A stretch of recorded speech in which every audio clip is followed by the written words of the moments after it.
مریم بولی کہ اگر تم پرہیزگار ہو تو میں تم سے بچنے کے لیے رحمان کی پناہ لیتی ہوں۔ فرشتے نے کہا کہ میں تو تمہارے پروردگار کا بھیجا ہوا یعنی فرشتہ ہوں، اور اس لیے آیا ہوں کہ تمہیں پاکیزہ لڑکا بخشوں۔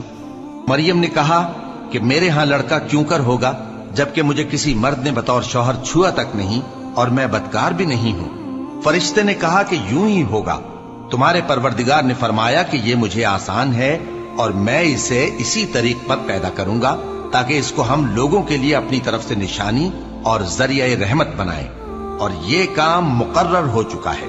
چنانچہ وہ اس بچے کے ساتھ حاملہ ہو گئیں اور اسے لے کر ایک دور جگہ چلی گئیں۔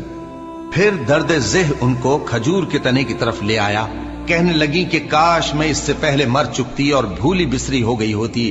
تب ان کے ٹیلے کے نیچے کی جانب سے فرشتے نے ان کو آواز دی کہ غمناک نہ ہو، تمہارے پروردگار نے تمہارے نیچے ایک چشمہ پیدا کر دیا ہے